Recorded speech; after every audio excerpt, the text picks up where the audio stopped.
Bueno, pues bienvenidos una vez más a Crisis en la Teología Contemporánea. Estamos aquí desde Portland, Oregon, Estados Unidos, y el instructor Ben Escalante les da la más cordial bienvenida. De antemano, quiero decirles que el día de hoy vamos a tener una clase bastante interesante, espero yo, y vamos a tocar un punto que es un punto que trae muchas pasiones en muchos lugares, así que de antemano nomás quiero recordarles que el propósito de nuestras clases, no solamente la de hoy, sino desde siempre, es edificarnos, así que aún las preguntas que estamos haciendo es para que no entremos en debate. La plataforma no es para debatir, sino para aprender, y todos estamos aprendiendo unos de otros. Así que hagamos preguntas, si queremos hacer preguntas, en amor, buscando siempre la edificación de todos y no buscando un debate, ¿verdad? Y lo digo por lo que vamos a tocar. Pero el propósito es que aprendamos y que vayamos caminando en armonía, ¿ok? Así que vamos a continuar. Hoy vamos a tocar la lección número 5, los ataques contra la ortodoxia. Vamos a enfocarnos en los siglos 16 al 19 en su primera parte, porque cuando empezamos a estudiar los ataques contra la ortodoxia, son muchos los diferentes frentes desde donde el ataque se ha llevado a cabo, así que el día de hoy vamos a tocar la primera parte.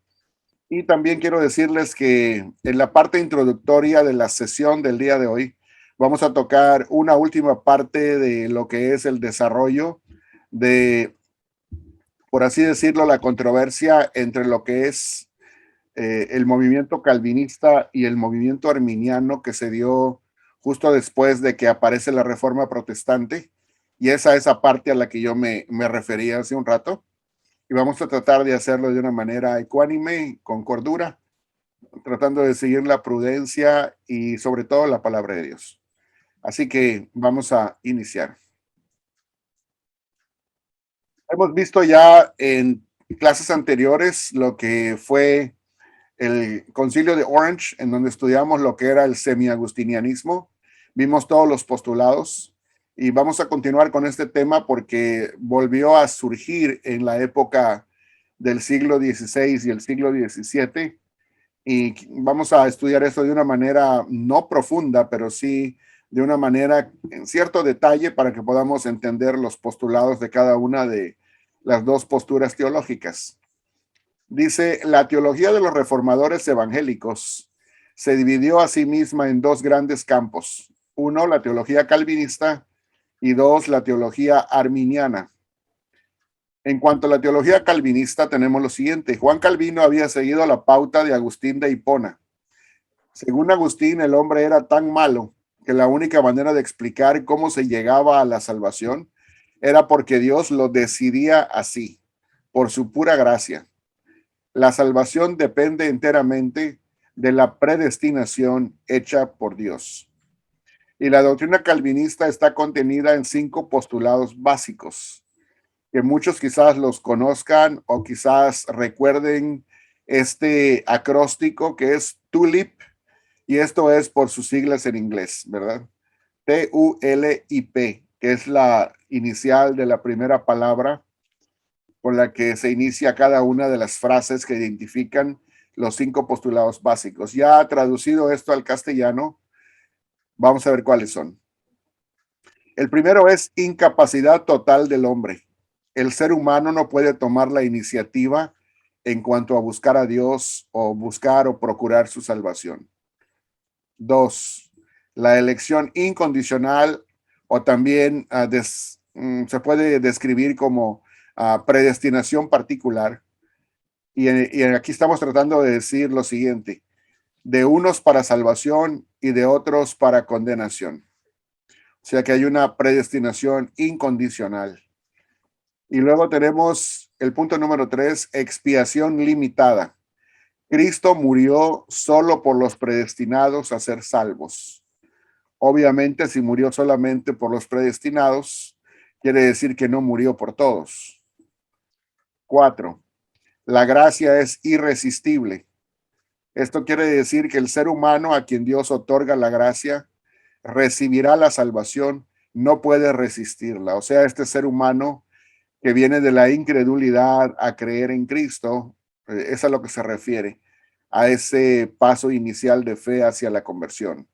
El ser humano a quien Dios otorga la gracia recibirá la salvación y no puede resistirla. Y 5, la perseverancia final de los santos.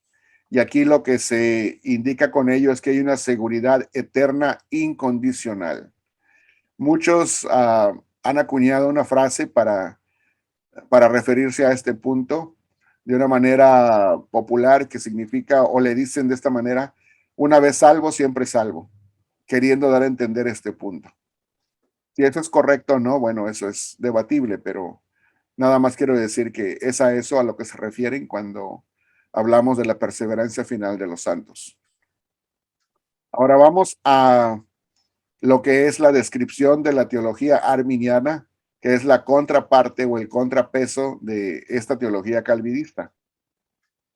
Y dice lo siguiente: Jacobo Arminio se opuso básicamente a la doctrina calvinista sobre la predestinación. Y quiero recalcar que el punto básico de donde se desarrolló todo lo demás es el punto de la predestinación. La predestinación es el punto en donde todos los que somos cristianos evangélicos estamos de acuerdo de que existe la predestinación desde un punto de vista bíblico. Ahora, ¿cómo explicamos y cómo entendemos esta predestinación? Es donde está la diferencia. Ahora aquí dice, con el paso del tiempo, sus seguidores, o sea, los arminianos, desarrollaron el sistema llamado arminianismo, que está contenido en 5 postulados básicos. Uno es una incapacidad parcial, dando a entender lo siguiente: ninguna persona puede obrar el bien sin la intervención de la gracia divina, pues tiene una capacidad muy limitada. ¿Qué significa esto? Significa de que parcial significa de que es casi total, pero no podemos decir que es total porque todavía le queda, aunque muy limitadamente, le queda una pequeñísima capacidad al ser humano. Entonces no es una capacidad, perdón, no es una incapacidad total. Número 2, elección condicional.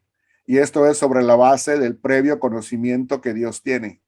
O sea que Dios en su previo conocimiento sabe quién creería y quién no creería al Evangelio.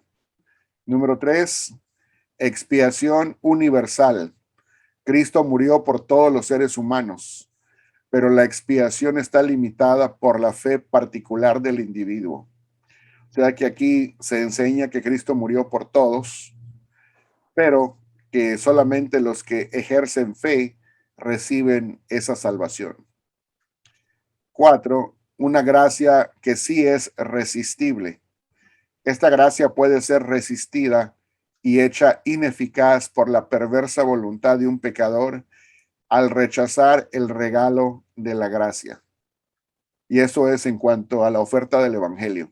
O sea, un pecador rechaza la oferta de la gracia en cuanto a la salvación y persiste como incrédulo. Número 5, perseverancia condicional. Los seres humanos pueden descuidar la provisión de la gracia salvadora, caer de esta gracia y perderse eternamente. Y esto lo hemos tomado del libro Bases Teológicas de Arminio y Wesley, de una manera adaptada, de la página 61. Y en base a lo que hemos ya visto, tanto de la teología calvinista y arminiana, en estas breves descripciones, vamos a hacer la pregunta: según tu criterio, ¿cuál es la aportación más importante que hace cada uno de estos sistemas teológicos? O quizás no lo veas como aportación, quizás lo veas en el sentido opuesto. ¿Cuál es la parte más negativa que hace cada uno de estos sistemas teológicos? Cualquiera de las dos que sean tus apreciaciones, déjanos saber. Según tu criterio, ¿cuál es la aportación o la parte más negativa que hace que cada uno de estos sistemas teológicos traiga este antagonismo, ¿no? Y vamos a dejar de compartir aquí para regresar y poder empezar a platicar, tomar preguntas y comentarios. Ahora sí pueden abrir su micrófono.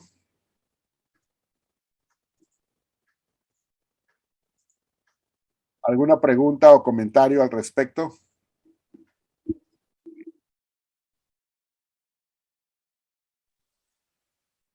Ben, Sí, cómo no. hola. Bueno, no, yo creo que, como bien dijiste vos, eh, eh, todo se... Se está quebrando tu comunicación, Gustavo.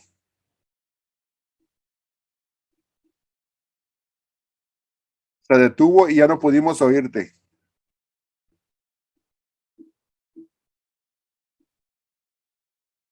No sé si... anula la soberanía, ok. ¿no? No, no te pudimos oír, Gustavo. ¿Será que vuelvas a empezar a tratar otra vez?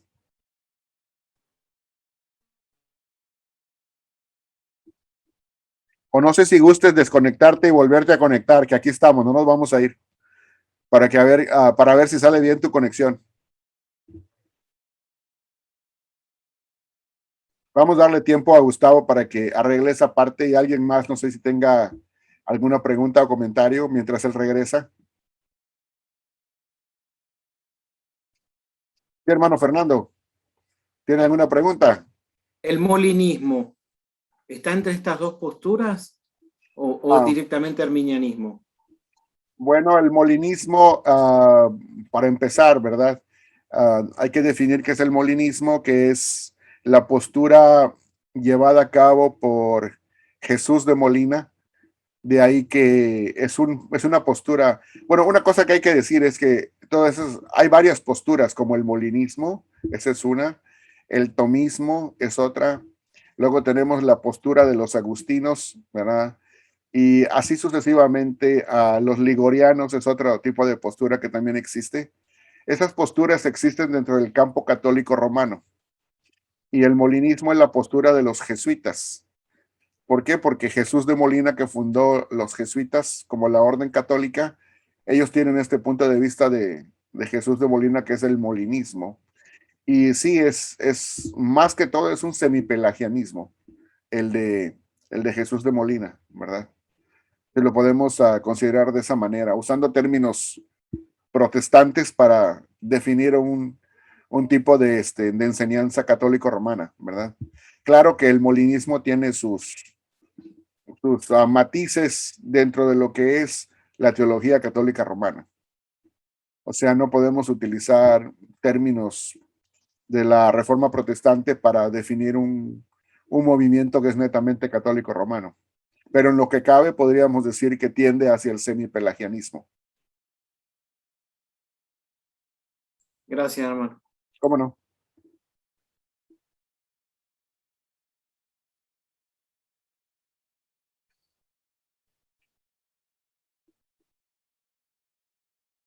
¿Alguna otra? Pueden abrir su micrófono y preguntar Ben, o comentar, sí.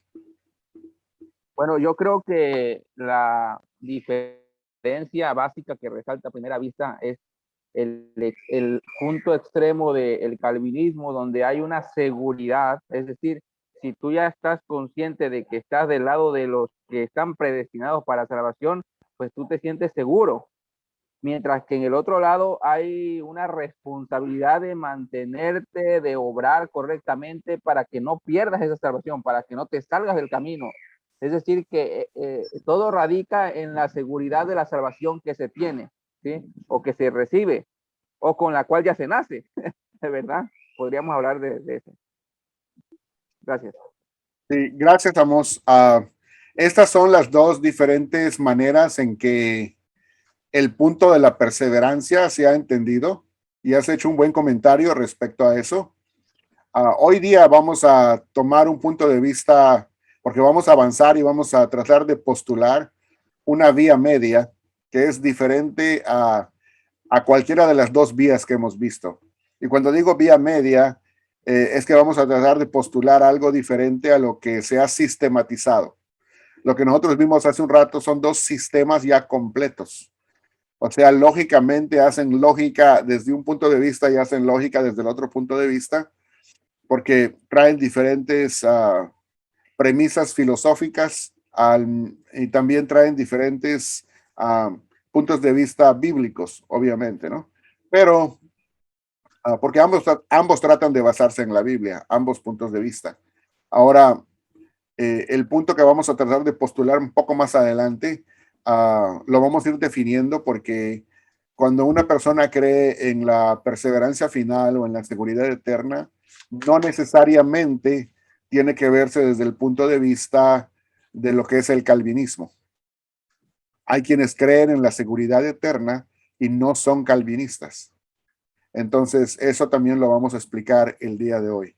Ahora, en el calvinismo, la seguridad eterna viene en base a la doctrina de la predestinación. Y en otros sistemas teológicos o en la vía media que vamos a tratar de presentar hoy, no se basa necesariamente en la doctrina de la predestinación. Hermano, Sí, cómo no. los anabautistas que fueron perseguidos por los calvinistas, ¿fue solamente por el tema del bautismo o también por el tema de la doctrina de la salvación? Bueno, tendría yo que investigar más para poderle dar una respuesta cierta, pero hasta donde yo he escuchado y he leído, los anabautistas fueron perseguidos no solamente por el bautismo, no solamente por rechazar el bautismo infantil y creer en un bautismo de creyentes, sino que también fueron perseguidos porque dentro del anabautismo había una creencia en la expiación universal. Por eso es que el día de hoy hay bautistas generales y hay bautistas particulares. Los particulares son los que creen en la predestinación según el sistema calvinista. Y los generales son esos bautistas que creen en la expiación universal. ¿Bautistas reformados también son los particulares? También hay reformados. Bueno, desde que hablamos de reformados, por lo general la tendencia es que van a ser particulares, ¿verdad? Claro. Porque reformado Gracias. casi viene a ser equivalente de calvinista, ¿verdad? Ok, ¿alguna otra pregunta o comentario? La pregunta, Benjamín. Ahora sí, ya te escuchamos bien. No, la pregunta que me surge de los puntos que nombraste, ¿el calvinismo incluye la doble predestinación? Bueno, de antemano, en nuestra manera de verlo, déjame decirte lo siguiente. Al menos cuando digo nuestra manera de verlo, me refiero a este canal, ¿verdad? Hemos visto la ortodoxia de los 4 primeros concilios, como lo presentamos. Luego hablamos del concilio de Orange, que lo vimos en cuanto a sus cánones en forma detallada. Y el concilio de Orange, si lo consideramos como fue mi sugerencia dentro de lo que es una pauta para definir la ortodoxia aún de los grupos evangélicos. ¿Por qué? Porque tocan el punto desde un punto cronológico bastante, ¿cuál será la palabra aquí? O sea, tocan el punto tal cuando está álgida la discusión, o sea, lo tocan en el momento, o sea, está históricamente resolviéndose un punto que estaba en controversia en ese mismo instante. Entonces creo que le da una respuesta verdadera, no a algo que había pasado tiempo atrás, sino algo que estaba ocurriendo en ese mismo momento. Entonces, para mí eso es muy importante, desde mi punto muy particular de vista, y creo que el concilio de Orange hizo 2 cosas, como lo dijimos. Una fue completamente maldecir, porque utilizan la palabra anatema. Ellos maldijeron la doctrina de la doble predestinación. Entonces, eso para mí, de antemano, saca la doble predestinación de lo que puede ser un punto ortodoxo de fe. ¿Sí me voy a entender? O sea que puede ser que en el sistema calvinista en general, el punto de la doble predestinación se mantenga y todavía sea algo en lo cual muchos grupos calvinistas participan de ello. Pero para mí no es una creencia correcta. La doble predestinación no lo es. Ya desde ese tiempo fue censurada y maldecida, fue hecho un anatema, ¿verdad? Entonces, y pues eso, desde mi punto de vista, ya lo saca de lo que es el punto de vista ortodoxo.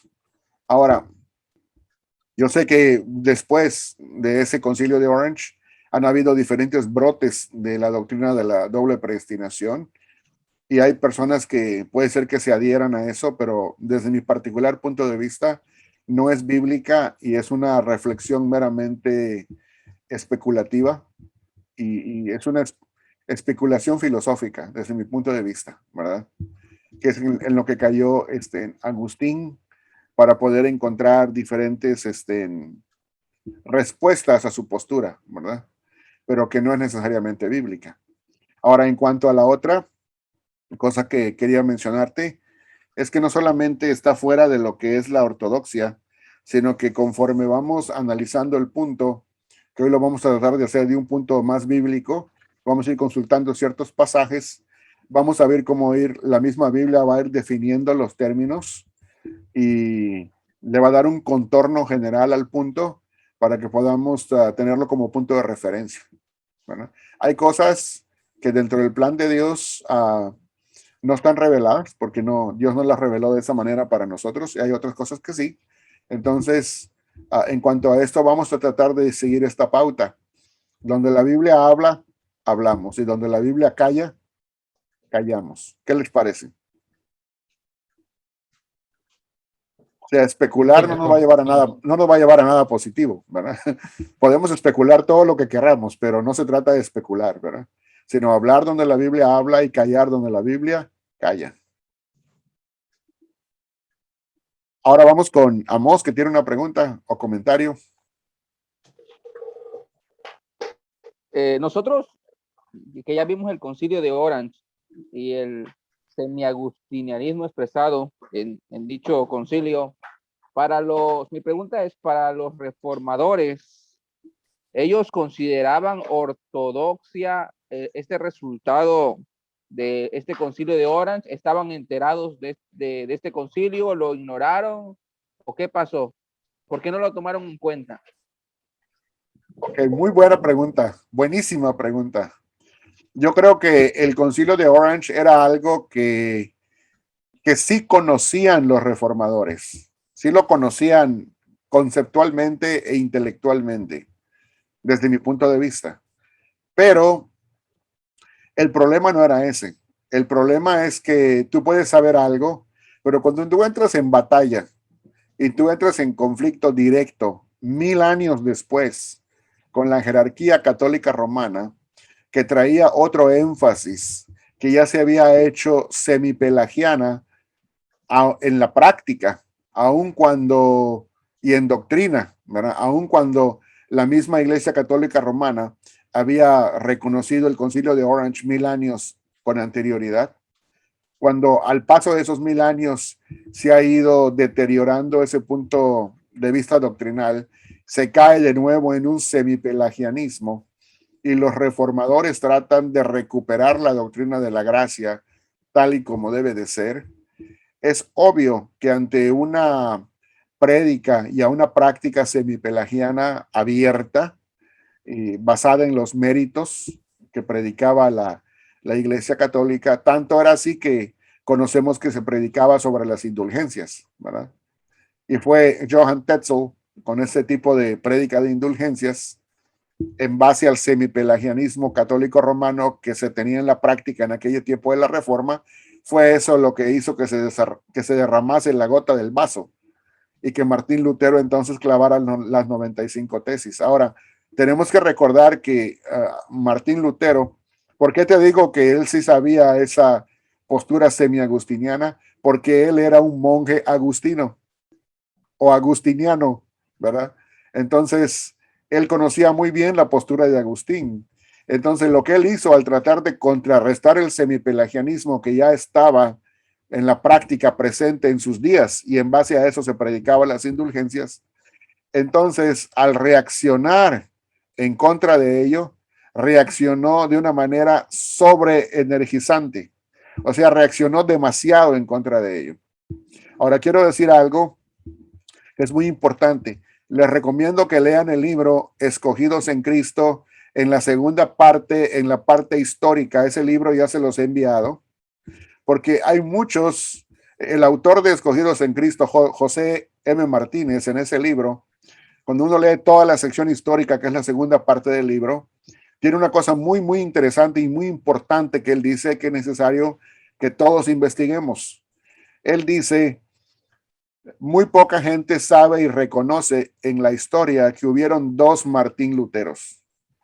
No me refiero a dos personas que se llamen así, sino a un mismo personaje que se llama Martín Lutero, el que clavó las 95 tesis el día de la Reforma, cuando se inició la Reforma Protestante, y un Martín Lutero que cambió su postura teológica en cuanto al asunto de el libre albedrío y la predestinación desde 1525 en adelante. O sea que antes de 1525, él se fue con todo el agustinianismo pleno. O sea, ¿por qué? Porque el agustinianismo pleno iba a contrarrestar todo lo que el semipelagianismo del catolicismo romano estaba enseñando en su tiempo. Pero después de que ya pasó digamos, la andanada inicial de la doctrina de la gracia para recuperar esa doctrina de la fe y la gracia y todo, y se produjo la reforma, entonces desde 1525 en adelante, él ya más tranquilo y empezando a razonar más, al ver sus escritos y al ver sus comentarios, entonces este autor cita a diferentes historiadores evangélicos en donde se hace hincapié de que Martín Lutero suavizó su posición. Y no solamente suavizó su posición, sino que aprobó, digamos, los dictámenes o los cánones escritos en las diferentes confesiones luteranas, que no fueron escritas por él, sino por Melanchthon, su compañero, que era el teólogo del movimiento. Fíjense, el reformador no fue el que escribió las confesiones luteranas, sino fue el teólogo, el pensador, el sistematizador, que era Felipe Melanchthon. Entonces, Melanchthon tenía una posición un poco más suavizada en cuanto a lo que era la predestinación y el libre albedrío, de manera de que desde 1525 Lutero estuvo de acuerdo con Melanchthon y desde ese tiempo se escribieron las confesiones, digamos, la confesión tiene un nombre, no sé si era Agustina o Agustana, algo así. Y después de eso tenemos la fórmula de concordia. Las dos tienen una postura un poco más suavizada en cuanto a eso. ¿Ok? ¿Sí me entendiéramos? Ok. Bye. Excelente, excelente, gracias. Ok. Eso hay que tomarlo en cuenta porque la mayoría no toma en cuenta el punto de Martín Lutero, ¿verdad? Porque él cuando enseñó y empezó, escribió un libro que se llama, el título en latín es De Servo Arbitrio, que se llama el libro La esclavitud de la voluntad. Y eso fue para contrarrestar otro libro que había escrito, en este caso, Erasmo de Rotterdam, el que compiló el texto recibido. Este Erasmo había escrito un libro católico romano, obviamente, que se llamaba De Libero Arbitrio, la libertad de la voluntad. O sea que uno pugnaba por la libertad de la voluntad y Martín Lutero pugnaba por la esclavitud de la voluntad al pecado. Por eso le puso de título al libro De Servo Arbitrio. Pero en 1525, como decimos, Lutero suavizó su posición, como decimos, le bajó un tanto a lo que había escrito antes en su postura y se hizo más concordante con Melanchthon. Y de esa manera le dieron más cabida a lo que es la responsabilidad humana y el libre albedrío. Aunque eso no significa que se volvieron arminianos. O sea, Arminio todavía ni había venido a la escena, ¿verdad? Todavía ni existía en el campo del debate.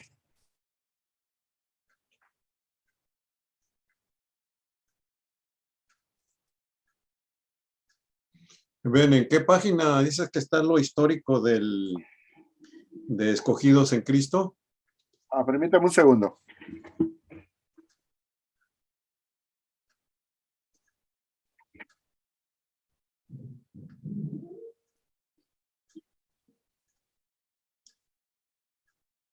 Vamos a ver, acá les voy a decir. En la página 200.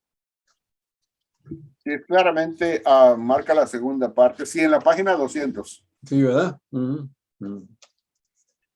Es un libro que les envié. Yo lo tengo con esta portada, pero no sé si tiene esta portada el libro que les envié, pero es el mismo libro. Sí, es Y el luego mismo. la página es esta. Sí, ya. Esa segunda sección histórica es la que me gustaría que lean. No es muy grande, pero es muy Ok. iluminadora. ¿Ok? Ok, perfecto.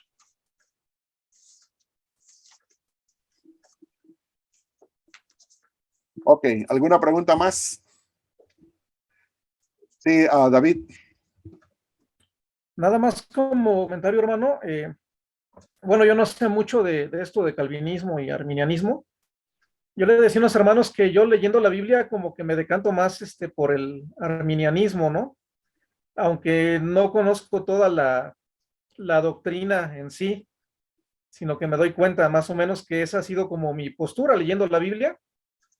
Aunque también, como decía un hermano, pues la Biblia es un libro de paradojas, ¿no? Y los escritores y los receptores originales no tuvieron problema con eso. Pero algo que siempre me causó mucha confusión es por esta corriente del neocalvinismo que le llaman o hipercalvinismo, ¿no? Que ahora como que entiendo que no es lo mismo el calvinismo clásico, por decirlo de una manera, a la corriente hipercalvinista que ha agarrado mucha fuerza en América Latina. Entonces, no sé si nos pueda comentar algo de eso. ¿Cómo no? Una de las cosas que nos dice también este libro que les acabo de mencionar, Escogidos en Cristo, en la parte histórica, es que cuando el calvinismo llegó a Inglaterra, por ejemplo, y se empezó a manifestar en las Islas Británicas, con el paso del tiempo se escribió una confesión de fe calvinista que muchos consideran que es la confesión estándar de lo que es las Islas Británicas, y al mismo tiempo, bueno, quizás muchos la conocen, se llama la confesión de fe de Westminster, ¿verdad? Entonces, la confesión de fe de Westminster trae un calvinismo que se le conoce como un calvinismo moderado, ¿verdad? Un calvinismo moderado. Entonces, eso es lo que muchas iglesias conocen el día de hoy, pero hay un resurgimiento sobre todo del énfasis del hipercalvinismo. No estoy seguro si te refieres a lo mismo o no, pero tú me vas a decir. En muchos lugares el hipercalvinismo significa predicar no un calvinismo moderado o un calvinismo moderado con mucha pasión. No, eso no es hipercalvinismo.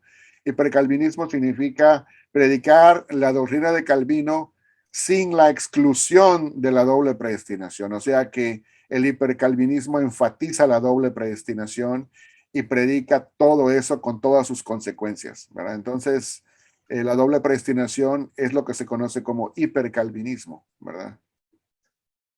Ahora sí, David.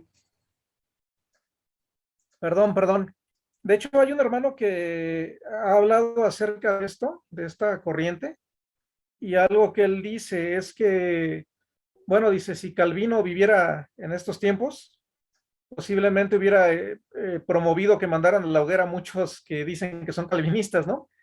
Entonces, dando a entender como que mucho de lo que se conoce hoy como calvinismo no era necesariamente la postura de Calvino, sino que hay todo un desarrollo al paso del tiempo elaborado por los seguidores de Calvino, pero que no necesariamente es lo que él creía al 100%. Sí, eso es correcto. O sea, tenemos que hacer una distinción. Yo por eso, cuando puse hace un rato la teología calvinista, no necesariamente significa que todo lo que está allá es exactamente lo que Calvino enseñó, sino que los seguidores de Calvino, comandados por Teodoro Beza, que fue el sucesor de Calvino, llevaron a cabo, después de varios años, un sínodo que se llama el Sínodo de Dort. Y en el Sínodo de Dort es ahí donde ellos definieron lo que se llama el tulip, y es ahí donde ellos condenaron la doctrina arminiana hasta donde ellos la entendían y conocían. Y estamos hablando del siglo XVII, 1600 y algo. Entonces, si no estoy equivocado, pero es muy conocido el Sínodo de Dort. Y el Sínodo de Dort es el que produjo el tulip o los 5 postulados que acabamos de ver. No fue Calvino el que produjo el tulip, sino sus seguidores años después en el sínodo de Dort. Lo mismo es con la teología arminiana. No necesariamente todo lo que los seguidores de Arminio definieron como 5 postulados es exactamente lo que enseñó Arminio. La única forma de saber qué enseñó Arminio es leer las obras de Arminio, ¿verdad?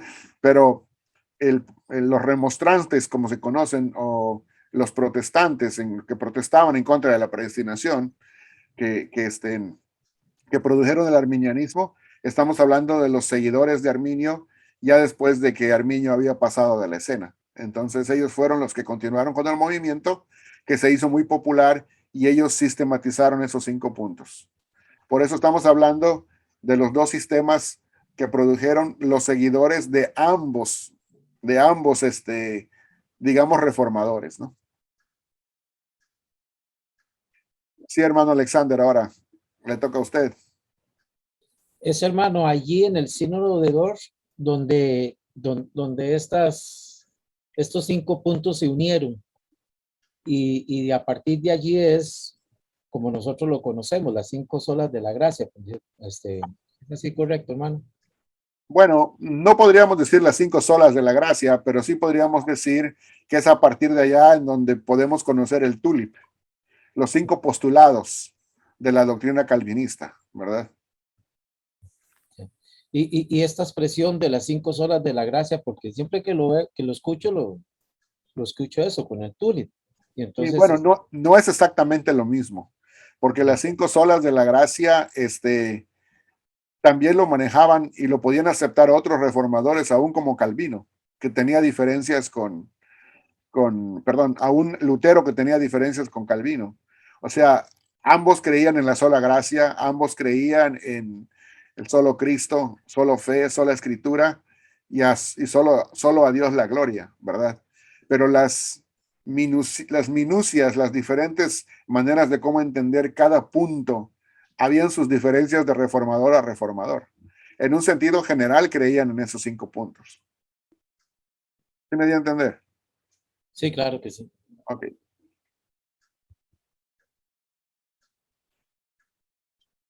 Bueno, ¿qué les parece entonces si entramos a lo que es la vía media? Vamos a tratar de pasar a la vía media, ¿ok? Porque creo que esto les va a interesar.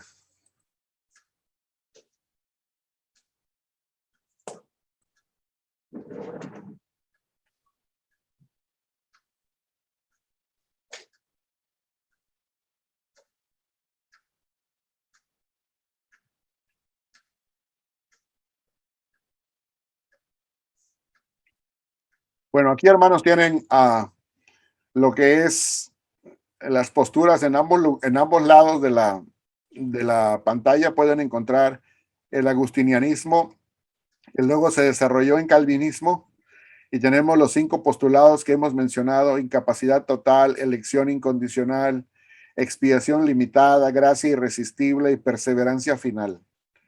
Y luego del otro lado tenemos el semipelagianismo, que muchos lo identifican como arminianismo, aunque no necesariamente es así, pero para propósitos generales lo vamos a dejar de esa manera.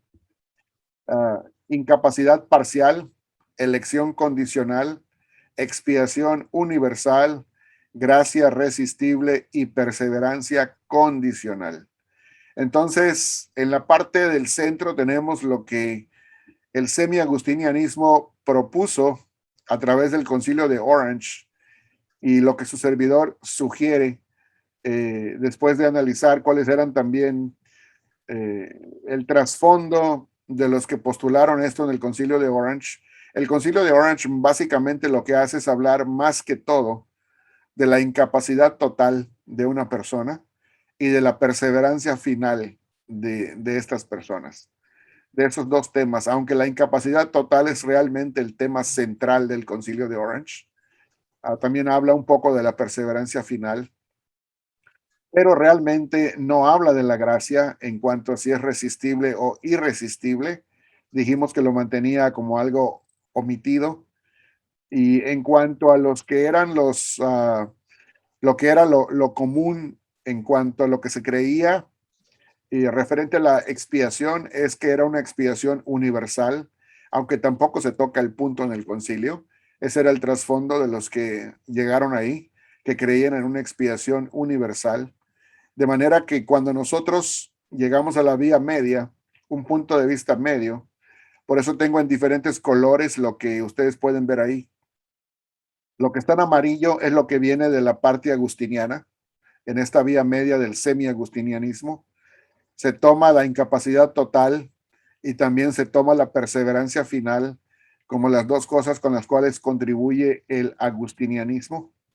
Y de la parte del arminianismo, como lo definimos y conocemos hoy día, en el tiempo del Concilio de Orange no se llamaba arminianismo porque estamos hablando de 1000 años antes de Jacobo Arminio, y pudiera llamarse en cierta manera semipelagianismo, pero tampoco era semipelagianismo porque el semipelagianismo ya estaba condenado, y el semipelagianismo más que nada se enfoca nada más en un solo punto, que es el de la capacidad. Y como los semipelagianos argumentaban que el ser humano todavía tenía una cierta, aunque muy limitada capacidad para acercarse y buscar a Dios, ellos decían que el ser humano tomaba la iniciativa en la búsqueda de la salvación. De manera que si nosotros quitamos eso, todo lo demás no se identifica como semipelagianismo, porque los semipelagianos no se identificaban por la elección condicional o la expiación universal necesariamente, sino por la incapacidad parcial. De manera que una vez quitado eso, entonces podemos ver que en el punto de vista semiagustiniano, ellos creían en una expiación universal y en una gracia que sí se podía resistir. Y entonces la vía media se dedicaba a hacer lo siguiente: incapacidad total. El ser humano está totalmente incapacitado para buscar a Dios. Dios es el que toma la iniciativa en cuanto a su salvación. La elección, aquí vamos a pasar este punto por el momento, porque hay mucho más que explicar y lo tenemos en la parte de abajo, pero seguimos con el que tenemos a continuación. Luego, la expiación universal se toma desde el otro punto, que es el punto de vista de donde viene el arminianismo. La gracia resistible también, porque era algo que creían en aquel entonces los semiagustinianos. Y la perseverancia final era también una aportación de Agustín, de manera que la vía media concentra en la parte del centro, valga la redundancia, este tipo de credo: incapacidad total, elección cristocéntrica, que la voy a definir en un momento, expiación universal, gracia resistible, pero hay una perseverancia final. O sea que los que son salvos, Dios los mantendrá en esa salvación. Entonces, vemos que si vamos a la parte de abajo, vamos a ir definiendo lo que queremos decir con elección cristocéntrica, porque eso no lo habíamos definido antes. Y esa es una explicación completamente diferente a lo que es el agustinianismo puro. En el agustinianismo puro tenemos lo siguiente, y lo vamos a analizar de manera horizontal. Tenemos el punto 1 en el agustinianismo completo, que dice que hay una elección incondicional en la eternidad pasada de algunos para salvación. Y eso hace que si Dios eligió en la eternidad pasada incondicionalmente, o sea, sin ninguna condición, a algunos para ser salvos, de ahí viene el punto número 2, que es la consecuencia, que vemos la elección condicional del Hijo, o sea, de Jesús, para llevar a cabo la salvación de esos algunos. O sea que en este sistema primero se elige a los que van a ser salvos como individuos, y luego se elige a Cristo para que Él venga a ser el Salvador de aquellos a quienes acaban de ser elegidos. ¿Por qué decimos que es una elección condicional del Hijo? Porque existe la condición del número 1.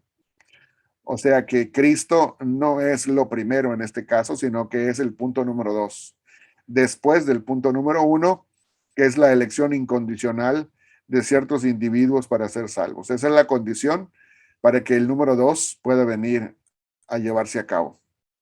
Ahora, en el semi-agustinianismo vamos a ver ciertos pasajes, y quiero de antemano invitar a varios de ustedes a que busquen en sus Biblias estos pasajes, Colosenses 1:18, primero a los Corintios 1:30, y luego primero a los Corintios 2:7 al 8, y otra persona que busque Efesios 1 del 3 al 11. Aquí vamos a ver que esto se hace completamente diferente. Punto número 1, es la elección incondicional en la eternidad pasada, sí, pero no de algunos para salvación, sino del Hijo como el amado o el elegido. O sea que aquí Cristo es incondicionalmente elegido como primer punto antes que cualquier cosa. Y después, el número 2, hay una elección condicional, o sea, en Cristo, en el amado, de los que creen para salvación. De manera que existen ambas cosas, una parte incondicional, pero es respecto al Hijo de Dios, y una parte condicional de todos los que han de creer para ser salvos, porque la condición es que estén en Cristo. Y eso es muy importante. Todos los pasajes que vamos a leer y vamos a ver, todos dicen que hemos sido salvados en Cristo. Cristo es la condición de cualquiera para que llegue a la salvación. Entonces, si esto es así, entonces eso va totalmente en contra del agustinianismo puro, que habla de una elección incondicional. O sea que ni Cristo había sido elegido, sino que los que Dios escogió como individuos ocupan el primer lugar. Entonces esto no es bíblico por ciertos datos que vamos a encontrar en la misma escritura. Así que vamos a pasar a la siguiente lámina, que dice: según tu criterio, ¿cuál es la aportación más importante que hace el semi-agustinianismo como vía media? Y es aquí donde vamos a dejar de compartir y vamos a empezar a analizar ciertos pasajes.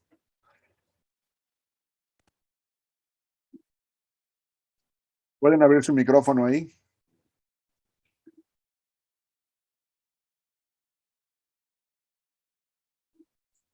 Vamos a tratar de abrir el micrófono y compartir o preguntar. Ahora, de antemano quiero decirles que esta postura media que estamos tratando de analizar de una manera breve, porque no lo vamos a poder hacer de una manera muy amplificada, muy amplia, pero al menos para ver las partes más básicas, no es una postura que esté escrita en piedra, o sea, no es una postura, digamos, perfecta, sino que estamos tratando de reconstruir históricamente y cronológicamente cuál era la postura del Concilio de Orange desde aquel tiempo, para que podamos ver cómo funciona aún en el tiempo de Calvino y de Arminio, y cómo podemos encontrar una postura media que creo que es más bíblica que cualquiera de los dos sistemas que nosotros tenemos ya, valga la redundancia, sistematizados en la teología. O sea que, Acá la piedra de toque, disculpe, hermano, la piedra de toque sería Cristo, digamos. claro Me que llamó mucho la atención lo que usted dice. Claro, la elección incondicional es siempre sobre los elegidos, y en este caso pivotea sobre Cristo, que es el primogénito, que es sí, no por ser primer creado, pero el que tiene que tener la primacía en todo. así es. Entonces, ese punto es muy clave. Vamos a ver los versículos rapidito para que puedan comprender bien el punto que quise elaborar. Vamos a ver Colosenses 1:18. ¿Quién lo tiene ahí? Vamos a la Biblia, a la Escritura. Sí, dice, Él es el Y él es primogénito. Sí, adelante, Gustavo. y él es la cabeza del cuerpo, que es la iglesia, el que es el principio, el primogénito de entre los muertos, para que en todo tenga la preeminencia. Gracias, Gustavo. Ahora la pregunta es, acá dice en el versículo, para que en todo tenga la preeminencia. Ahora, en la doctrina de la predestinación según Agustín, en el punto de vista total agustiniano, el primer punto es de que Cristo no es el que es elegido en primera instancia, sino que algunos que van a recibir la salvación son los que son preelegidos en la doctrina agustiniana. Entonces, mi pregunta es, ¿cumple esa elección de ciertos individuos en la eternidad pasada ¿cumple bíblicamente el requisito de que Cristo debe tener la primacía en todo o no? No, sencillamente no. Sencillamente no, ¿verdad? Entonces eso descalifica esa postura. No estoy diciendo que la descalifique en el sentido de que si estamos de acuerdo o no, sino que es lo que dice la Biblia. Hemos analizado ese pasaje que dice claramente para que Cristo tenga ¿qué? Ándale, pues. La preeminencia en todo. Okay. Y tiene que tener la preeminencia en todo. Eso es lo que dice el apóstol Pablo. Entonces, la única forma de que tenga la preeminencia él en todo es que sea una elección cristocéntrica. Benja, ¿Sí? ¿no se corre el riesgo también con esa postura agustiniana de creer en la preexistencia del alma, casi una teoría agnóstica? Pudiera ser que sí, no necesariamente, pero muchos pudieran encontrar eso como algo paralelo, como un corolario, y no tendrían problema ellos porque ciertamente esa doctrina agustiniana de la predestinación incondicional da cabida para ello, aunque no necesariamente, pero pudiera ser. Ahora veamos el verso que sigue, que es muy importante. Primero los Corintios 1:30, ¿cómo dice? Dice, pero por él estáis vosotros en Cristo Jesús, quien nos fue hecho por Dios sabiduría, justicia y también santificación y redención. Ok, entonces ahí dice en ese capítulo el apóstol Pablo de que Cristo ha sido hecho para nosotros sabiduría. Ahí lo identifica como la sabiduría de Dios. ¿Estamos de acuerdo ahí? Claro. Cristo es identificado como la sabiduría de Dios. Dice, ha sido hecho para nosotros sabiduría, justificación, santificación, redención. Entonces, ahora vamos al capítulo 2 de mismo primero a los Corintios, versos 7 y 8. Y ahí tenemos que leer despacito. Vamos a leer despacio para entender lo que nos quiere decir. Ahorita que hagamos esa lectura, le damos paso a Mos, ¿ok? Leo, hermano. Sí, por favor. Sino que hablamos sabiduría de Dios en misterio, la escondida, la que Dios predestinó antes de los siglos para nuestra gloria. Párele ahí un momento. Dice la sabiduría de Dios, la escondida, la cual fue o la cual predestinó Dios, dice ahí, ¿no? Hablando de esa sabiduría, la cual predestinó Dios. Vuelve a leer otra vez. La que Dios predestinó antes de los siglos. Ok, entonces la pregunta es, si ya sabemos que la sabiduría ha sido identificada como Jesucristo justamente en el capítulo anterior, ¿de quién está hablando aquí? Del Señor. Está diciendo que esa sabiduría que es Cristo, la cual fue predestinada, ¿desde cuándo? De la eternidad. De los siglos. Desde antes de los siglos. O sea que el que verdaderamente fue predestinado desde antes de la eternidad, primero y antes que cualquier cosa, fue Jesucristo. Amén. Ahí lo dice, ¿verdad? Amén. Amén. Entonces, es claro si lo leemos detenidamente. Ahora el verso que sigue, hermano, para que corroboremos esto.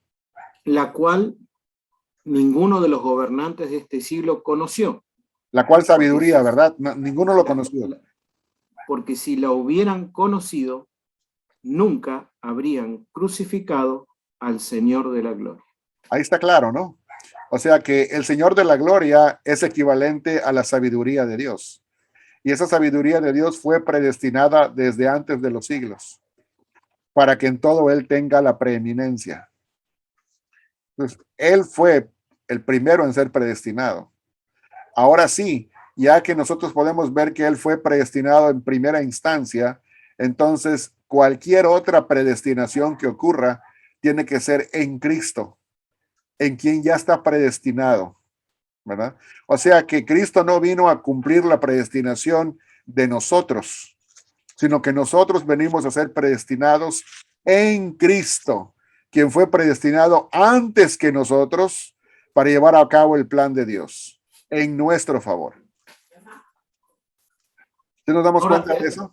Hermano, pero ¿esto no rivaliza con la eternidad del Señor? ¿En qué sentido? con el concepto de el hijo increado. Es decir, Oh. encuentro muy correcta su razonamiento, pero con ese atributo no transferible de la deidad, que es Cristo, ¿verdad? Es decir, no le abre una endijita al concepto de la creación del hijo, digamos. No, no, aquí no estamos hablando, acá no estamos hablando ontológicamente, o sea, en cuanto al ser de Dios. Estamos hablando misiológicamente, de la misión de Cristo. Él fue predestinado para llevar a cabo una misión. ¿Sí me doy a entender? Aquí no estamos poniendo en duda la eternidad de Cristo. Uh-huh. Ahora, déjenme pasar primero con Amós y luego vamos a pasar con David. ¿Sí, Amós? Sí, me parece muy interesante porque estoy entendiendo que el calvinismo lo que propone es personas predestinadas para una salvación, mientras que ahora le estamos dando un giro y estamos diciendo que lo que hay es una salvación predestinada para las personas. Y esta salvación se esconde en Cristo. Mi pregunta sería entonces que esto solamente aplica a las personas que nacen después de Cristo. Ahora, a las personas que nunca tienen o tuvieron la oportunidad de escuchar de Cristo, ahí tendríamos que hablar teológicamente de otro recurso de parte de Dios, ¿no? Para salvarlos. No, todas las cosas, eso tendría que ser otra clase porque es mucho más extenso que acá estamos hablando de una cosa muy particular y lo que tú estás preguntando es muy correcto, pero de una manera rápida nada más te lo puedo contestar. No, Dios, como dice aquí, sumó todas las cosas en Cristo, o sea, las puso debajo de Cristo todas, antes de las que existen, antes de su vida histórica y aún después de las que son en su vida histórica, de manera que en Cristo fueron salvados todos los patriarcas del Antiguo Testamento, como igualmente en Cristo son salvados todos los que nacen después de su ministerio terrenal. ¿Por qué? Porque en la manifestación histórica de lo que es la salvación en Cristo, no de eso, ¿cómo decirles? Si estudiáramos otros pasajes bíblicos, nos vamos a poder dar cuenta. No vamos a poder entrar ahorita en ello, nada más lo quiero mencionar, pero lo veremos en otra clase. La Biblia dice que hemos sido nosotros salvados en Cristo, aún también antes de la fundación del mundo. De manera que en el plan de Dios, nosotros ya estábamos salvos, aún antes de ser creados. ¿Sí me doy a entender? En el previo conocimiento de Dios, nosotros ya estábamos salvados, porque Él sabe quién es el que va a creer y quién no va a creer. En su previo conocimiento. ¿Sí me doy a entender? Ven, Por eso no implica que históricamente no se haya llevado a cabo o que no tuviera que llevarse a cabo. Son dos cosas completamente diferentes. Y eso que les acabo de decir lo vamos a leer ahorita también porque es bíblico y lo tenemos en Efesios capítulo 1 del verso 13 en adelante. Vamos a leer esa parte. Lo leo, mis hermanos. ¿Cómo no? Dice, bendito el Dios y Padre de nuestro Señor Jesucristo, quien nos bendijo en los celestiales con toda bendición espiritual en Cristo, según escogió en Él antes de la fundación del mundo. Ok, fíjese cómo dice, según nos escogió, no dice antes de la fundación del mundo, sino dice nos escogió en Él.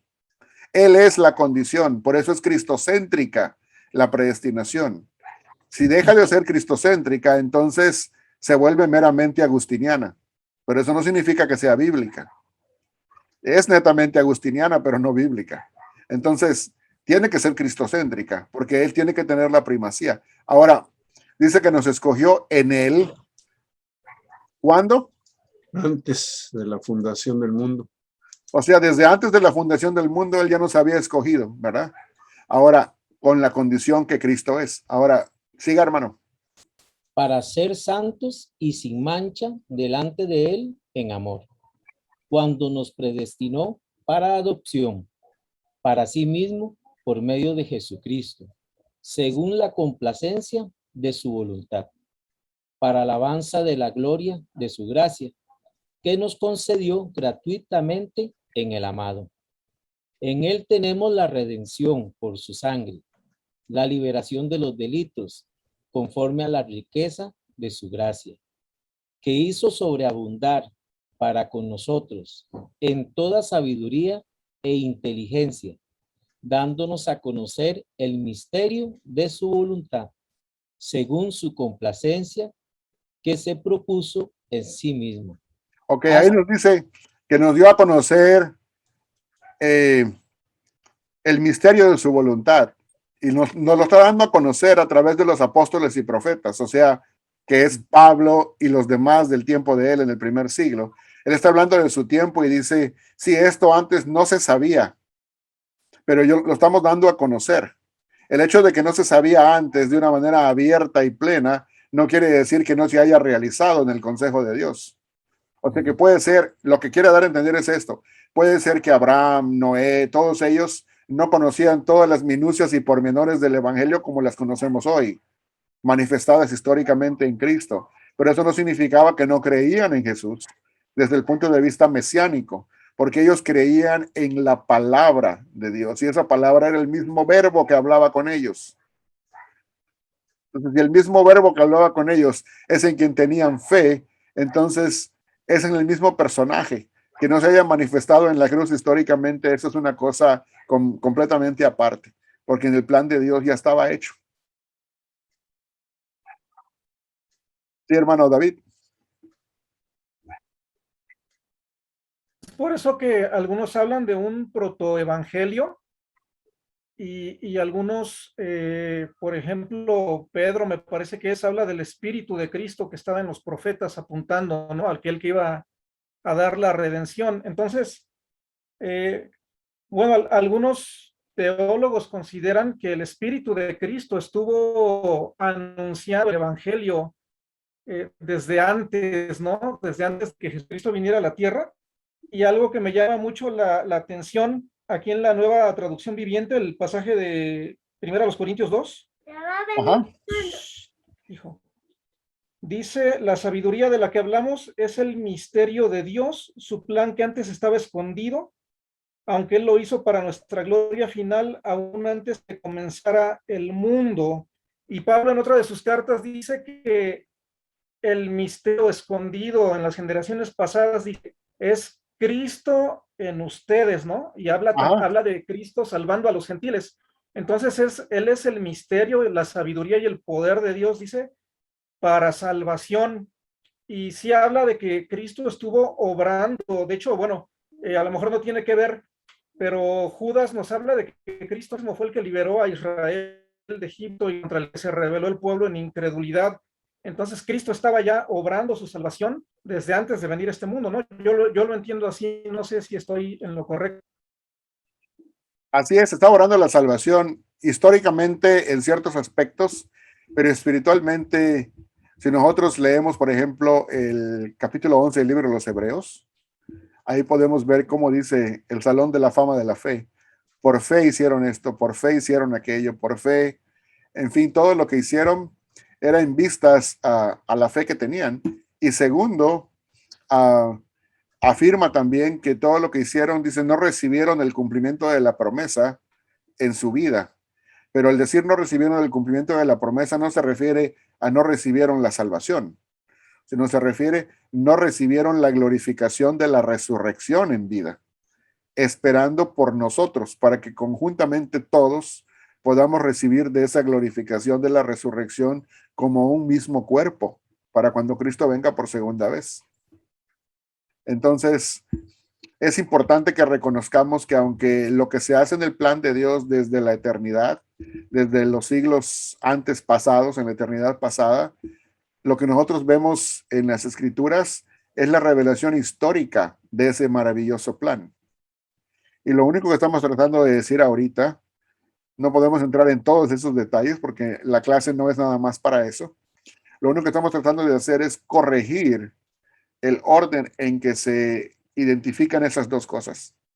En el semi-agustinianismo primero va lo que es la elección del Hijo o la predestinación del Hijo y después viene la predestinación de las personas, no al revés. Si entendemos eso, entonces muchas cosas del sistema agustiniano se van a caer, teológicamente hablando. Pero que caigan si tienen que caer.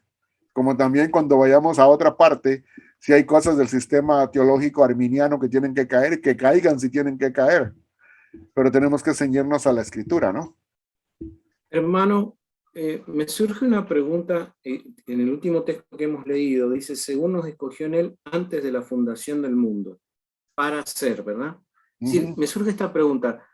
Uno que ha sido escogido desde antes de que nada fuera creado, ¿cómo puede resistirse a esta escogencia? En relación al punto de la gracia irresistible. Bueno, ahora aquí es importante que notemos esto. Todas las frases que hay que leer allá dice en él, ¿verdad? En él. Fuimos escogidos en él, esa es la condición. Y luego dice para, ¿verdad? Entonces, para salvación. Pero la condición es Cristo, ¿verdad? No es una elección o predestinación incondicional, sino que es condicional. Y la condición es Jesús, ¿verdad? Entonces, eso es muy importante. Ahora, tenemos que hablar de otros versículos en cuanto al tema de lo que es la gracia, ¿verdad? Ahorita estamos tocando nada más un solo punto, que es el punto de lo que es la elección. Ahora, en cuanto al testimonio, en cuanto a la gracia resistible, ¿verdad? Nada más les voy a dar 3 versículos que quiero compartir con ustedes. Pudiéramos tener muchos más, pero no lo vamos a poder abundar hoy. Nada más vamos a poder mencionarlos. Quizás los podamos cubrir en una clase posterior. El primero es Mateo 23:37.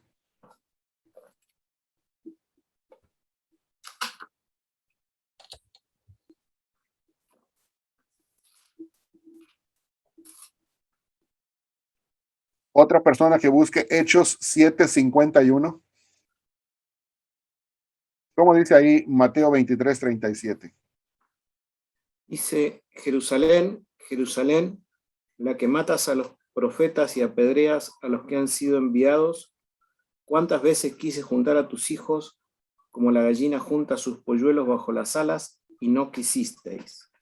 Ese no quisisteis equivale a decir y te resististe. Sí, ya. No quisiste. ¿Cuántas veces quise hacerlo? Dice el Señor. O sea, no nada más una vez. El testimonio del mismo Jesucristo es cuántas veces no lo he querido hacer, pero te has resistido, no quisiste. Ok, otro pasaje. Hechos 7:51. Dice así, tercos, estoy leyendo la nueva versión internacional. Ok. Tercos, duros de corazón y torpes de oídos. Ustedes son iguales a sus antepasados. Siempre resisten al Espíritu Santo. O sea que ahí otro testimonio es, dice, no solamente ustedes, sino también los antepasados de ustedes. Siempre resisten al Espíritu Santo. Y eso es la obra que Dios quería hacer en ellos, ¿verdad? Otro pasaje más. Y creo que este es bastante interesante y poderosísimo. Hechos 13:46.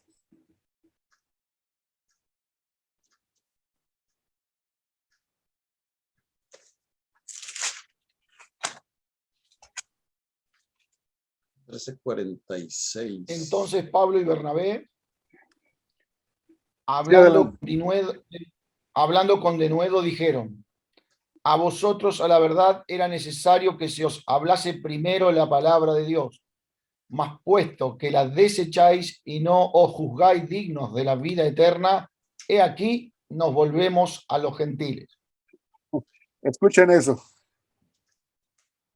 A vosotros era necesario que primeramente se les hablara la palabra de Dios, como dando a entender, Dios quiere que ustedes sean salvos primeramente, a su propio pueblo, étnico, de carne, ¿no? De Pablo.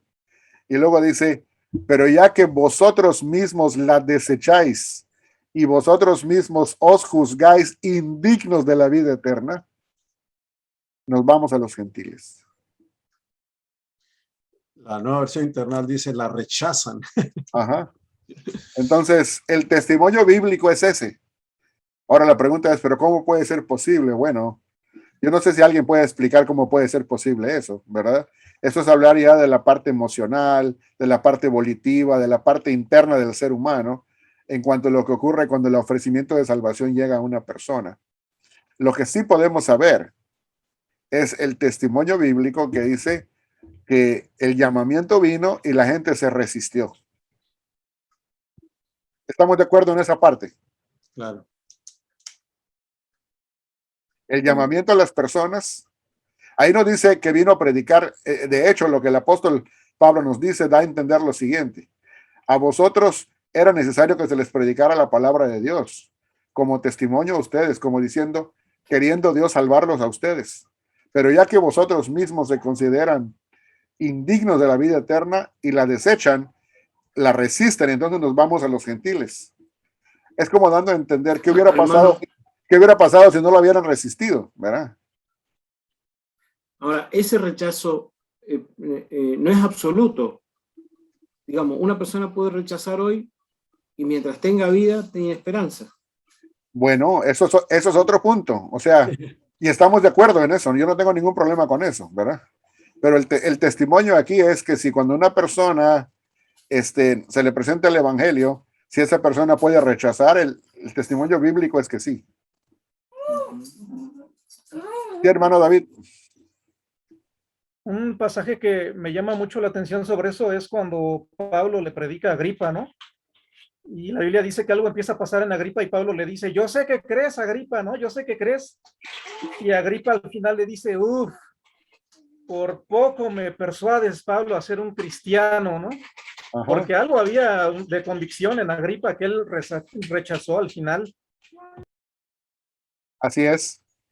Ahora, un pasaje más y con eso dejo la parte de la gracia resistible, que es Juan 3:36.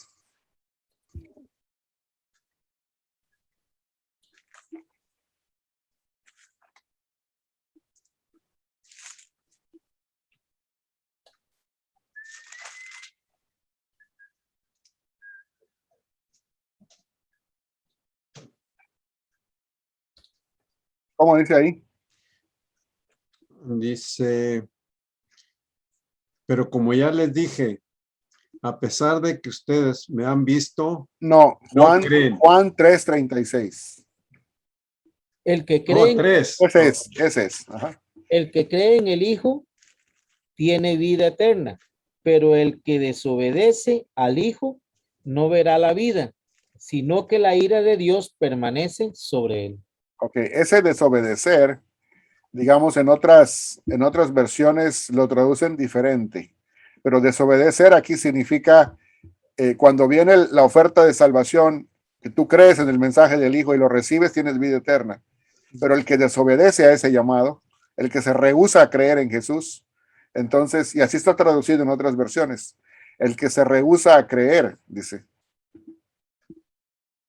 En la versión 60, ¿cómo dice? Así dice, ¿no? Así dice, hermano. Dice, el que cree en el Hijo tiene vida eterna, pero el que rehúsa creer en el Hijo no verá la vida, sino que la ira de Dios está sobre él. Esta es la versión, es la de Biblia del Diario Vivir, editorial. Ajá, o sea que ese rehúsa se pudiera bien traducir, pero el que se resiste a creer equivale a lo mismo, ¿no? Ahora, esos son los testimonios que yo puedo encontrar así ya rápidamente, de pasajes que hablan de ese resistir, ¿verdad? Ahora, quiero nada más ahondar un poquito más en la parte que tocó el hermano Amós, ¿verdad? Que es a respecto a la perseverancia final, porque muchos lo entienden como que, bueno, si yo ya estoy salvo y mi seguridad es incondicional, entonces no importa que yo haga, ¿verdad? Total, voy a ser salvo siempre. Bueno, yo dudaría si de verdad una persona que piensa así es verdaderamente creyente. Porque el apóstol Pablo es muy claro cuando dice, porque los que hemos muerto al pecado, ¿cómo podemos seguir viviendo en él? Él es muy claro, ¿no? Entonces, el que dice, bueno, si yo ya creí, yo ya estoy salvo, entonces no importa lo que yo haga, de todas maneras voy a ser salvo, entonces hagámoslo. Esa no es una manera de pensar ni de actuar de alguien que es verdaderamente hijo de Dios. Yo diría que verdaderamente no ha nacido de nuevo.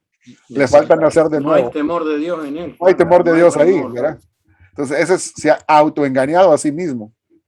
Porque el que verdaderamente es hijo de Dios, el mismo apóstol Juan dice, se cuida y no peca, ¿verdad? Se cuida de pecar. Entonces, es muy claro en esa parte. O sea, no podemos estar tratando de buscar rendijas para escaparnos y tener un pie en Dios y un pie en el mundo. O sea, eso no es una persona que es cristiana o creyente, un nacido de nuevo.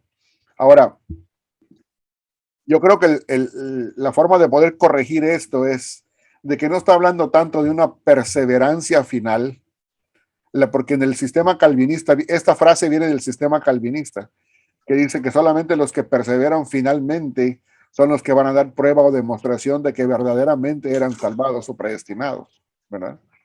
Sino que la Biblia no habla de la perseverancia de los santos, habla más de lo que es la preservación de los santos por Dios.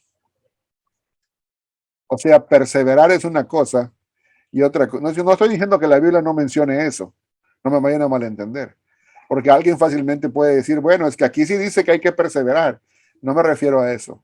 En cuanto a este punto, a lo que quiero decir es que la Biblia muy claramente dice que los que somos creyentes, existe una doctrina bíblica que muy poco se habla de ella, de que Dios es quien nos preserva hasta el fin.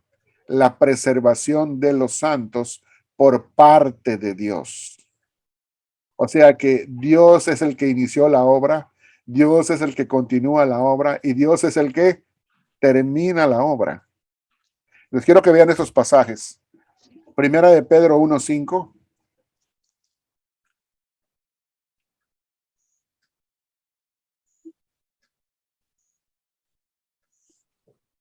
¿Cómo dice allá? Si alguien lo tiene.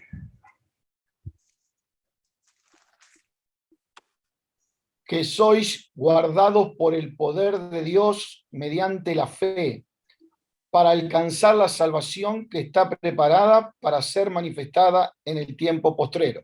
Gracias, Gustavo. Ahí dice claramente que sois guardados por el poder de Dios por la fe, ¿no? Entonces, ¿quién es el que nos guarda? La BTX dice protegidos. Ajá, o protegidos. Está hablando de esa preservación que Dios lleva a cabo. Él nos preserva en el estado en que estamos de salvación, ¿verdad? Que no es que Dios nos salve y luego nos abandona. Dios no es un Dios deísta para que haga eso. Yo me voy a entender con eso de deísta. Los deístas creían que Dios creó al mundo como si fuese un reloj, le dio cuerda y luego lo dejó para que andara solo y se fue, ¿verdad? O sea, Dios no es un Dios deísta para salvarnos y luego decir, bueno, ya te salvé, ahora ve tú cómo le haces, yo me voy. Ahí tú síguele solo, ¿verdad? No creo que sea así. El punto tal vez sería mejor, veo yo, ¿verdad? Cambiar en vez de perseverancia a la preservancia de los santos. La preservación de los santos, ¿verdad? Ok, ahora vamos a otro pasaje. Primero los Corintios 1:8-9.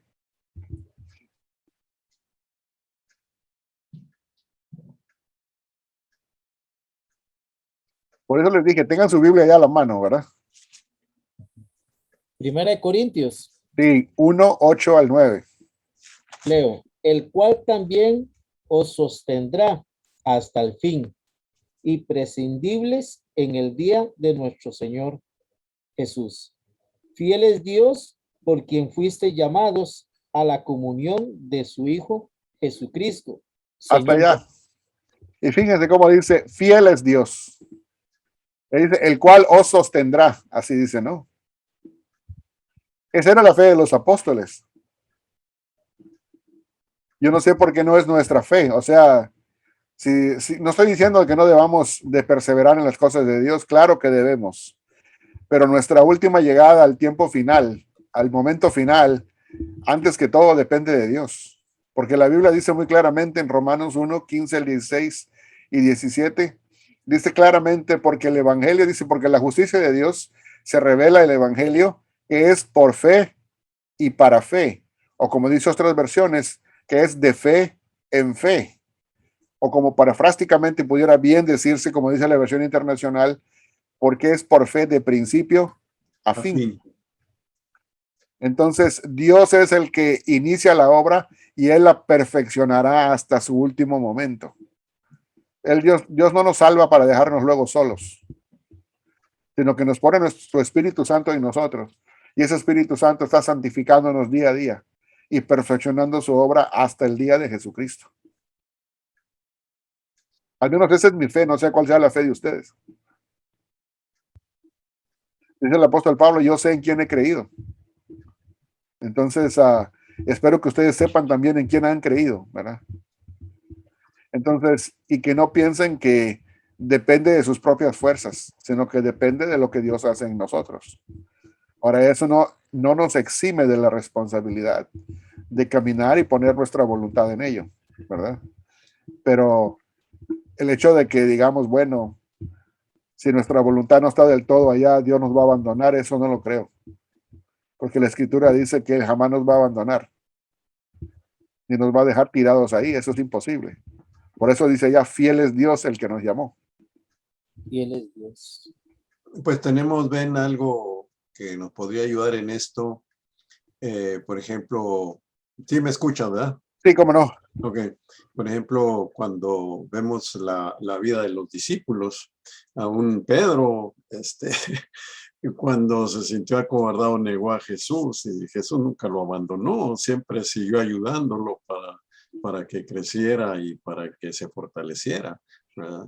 Sí, y aún después de resucitado, se acercó con él y lo reconfortó 3 veces. 3 veces, sí. Ajá. Porque lo había negado anteriormente 3 veces, ¿verdad? Como Exacto. diciendo, no te he desechado, ¿verdad? Sí, Dios nos sigue ayudando, aun cuando le fallamos, siempre es porque Él sabe que nosotros creemos y buscamos esa ayuda de Dios. Y cuando la buscamos, Él nos la da y nos refortalece. Así es. Ahora, quiero que vean este último pasaje y con eso vamos a avanzar y a cambiar ya de tema. Es Juan 6:39.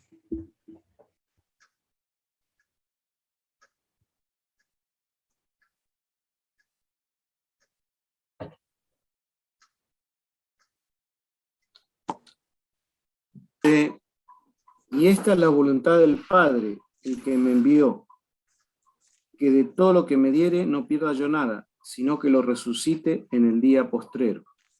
O sea, otra vez es la preservación que lleva a cabo Dios, ¿verdad?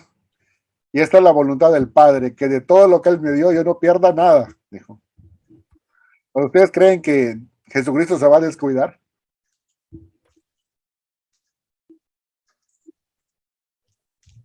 Entonces, debemos reflexionar esto despacio, ¿verdad? Yo no les estoy diciendo que crean todo lo que yo les digo. Analicen la escritura, analicen los pasajes de una manera despacio y que vayan tomando sus decisiones, ¿verdad? En base a eso.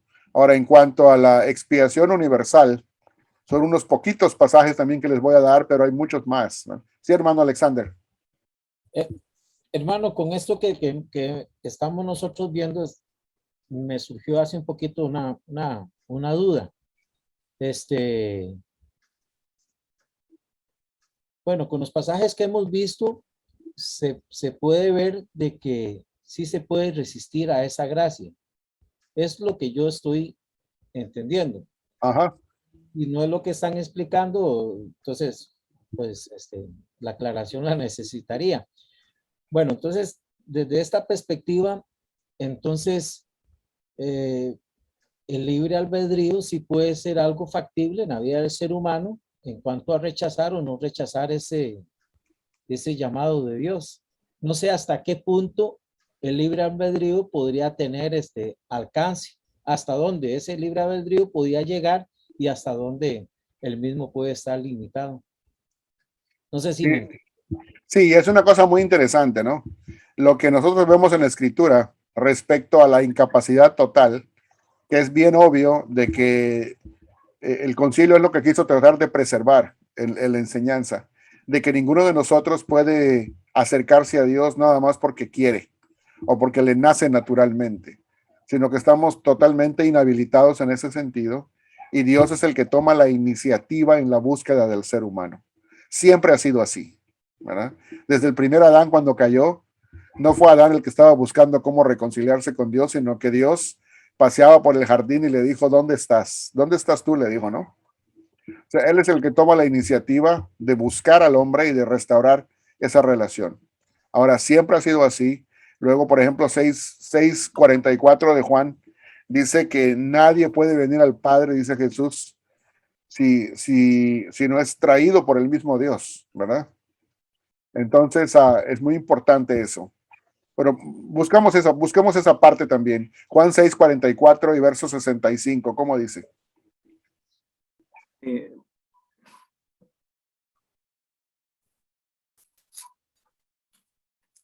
Juan, ¿cuánto, hermano? Juan Nadie puede venir a 6:44. mí, 6:44, ajá.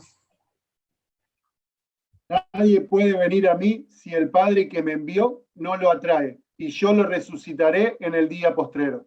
Ahí está. Nadie puede venir a mí si el Padre no lo atrae, ¿verdad? Entonces, no es una cosa que de nosotros mismos buscamos a Dios, sino que el libre albedrío está limitado en ese sentido. Pero Claro. el Espíritu Santo tiene que obrar allá primero para que esa búsqueda se inicie, ¿verdad? Ahora, pero una vez que ya esa búsqueda se ha iniciado y ha sido atraído al Padre, ¿verdad? Entonces, cuando se encuentra con Jesucristo y recibe esa oferta de salvación, la persona ya ha sido capacitada por esa atracción del Espíritu y esa convicción del Espíritu para poder tomar una decisión. Es el don de la fe, hermano. Bueno, el don de la fe es para aquellos que deciden recibir, o sea, aquellos que reciben ese regalo. Es que le voy a poner un ejemplo. Lo vamos a poner tan sencillo así. Si yo le compro un regalo a usted y se lo llevo y le digo, mira, acá está este regalo, tú no lo buscaste, de mi corazón salió y te lo estoy queriendo regalar. Tú no me lo pediste, salió de mí, ¿verdad? Acá te lo traigo. Ahora, usted siempre va a tener la oportunidad de tomar la decisión y decir, lo recibo, gracias. O decir, yo no te lo pedí, así que no lo quiero, lo rechazo. ¿Verdad? Entonces, en cuanto a la procedencia de ese regalo, todo es de Dios. No hay ningún mérito en el ser humano. Es un regalo completamente que viene de Dios. Tanto en su idea de cómo es que Dios planificó ese regalo para ti y lo hizo accesible para ti y lo trae delante de ti para que tú te encuentres con él. Y entonces, en cuanto a eso, el hombre no tiene absolutamente nada que decir, ni mérito, ni iniciativa, ni nada. Por eso es que tiene una incapacidad total. Ahora, total no significa que sea pasivo. Esa es la idea de que es la mala concepción calvinista del término. De incapacidad total, ellos lo interpretan como una pasividad total. Pero no es una pasividad total, es una receptividad total. De que debe ser recibido en su totalidad. ¿Sí me doy a entender? O la receptividad no es una pasividad. Entonces, cuando yo llego con el regalo y usted me dice, sí lo recibo, entonces todo lo que ese regalo viene a ser efectivo en su vida. Simple y sencillamente eso es. Se ha entendido más por pasividad que... O sea que si lo entendemos como pasividad, eso quiere decir entonces que ni siquiera decidir puedo hacer, ni siquiera recibirlo puedo hacer o resistirlo, porque soy totalmente pasivo. Es como si fuese un maniquí, entonces, en donde Dios, en lugar de enfatizar una receptividad completa del ser humano, lo que enfatiza es una pasividad total, de manera que Dios tiene que entrar en uno sin que uno tenga nada que decir. Entonces, y la Biblia siento yo que no lo presenta de esa manera. Sí enfatiza una receptividad total del ser humano, pero no una pasividad total. Hermano, si se pudiera decir, definitivamente estoy entendiendo mejor estas cosas, porque cuando veo lo de las 5 solas de la gracia y bueno, y lo que se ha argumentado eso sobre la gracia irresistible, la elección incondicional, entonces pues en cierta forma en mi mente, aunque buscaba formas de rechazarlo, en cierta forma hacía a Dios culpable porque se salva o quien no se salva, porque ya y al final es Dios quien es el que pone en la persona que se salve y pues simplemente quien no. Pues en este otro criterio, ¿verdad? veo que el hombre realmente sí tiene esa responsabilidad. Dios le llama y Dios le da la oportunidad de que ese hombre escoja, pueda llegar y entender. Le abre ese entendimiento para que el hombre pueda entender ese plan. Sí, y eso lo enfatiza, por ejemplo, el mismo apóstol Juan en el capítulo 1, cuando dice, a lo suyo vino y los suyos No le recibieron. no lo recibieron, o sea, lo resistieron. Pero a los que lo recibieron, ¿qué dice? Les dio Está derecho. derecho de ser hijos de Dios. Hermano, Entonces, ¿algún autor para leer sobre estos temas? ¿O algún libro? Pues ese mismo libro que les dije de Escogidos en Cristo, en la primera parte elabora la parte doctrinal y en la segunda parte la parte histórica. Esa es para iniciar, ¿verdad?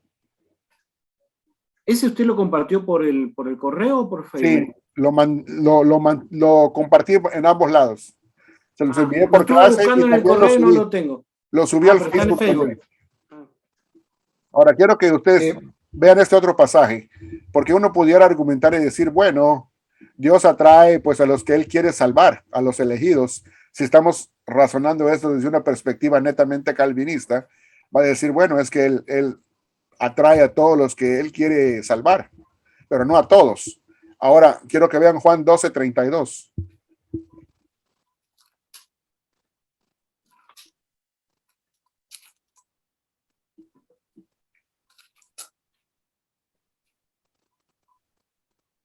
Y yo, cuando sea levantado en alto sobre la tierra, a todos atraeré a mí mismo.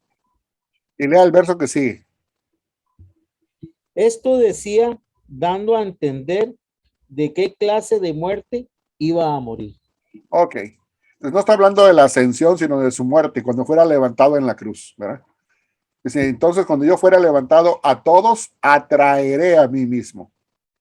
O sea que la acción de la invitación y del llamamiento y la atracción es universal. Ahora, el calvinista siempre va a tender a leerlo, sí, a todos los elegidos, pero ahí no dice a todos los elegidos, dice a todos.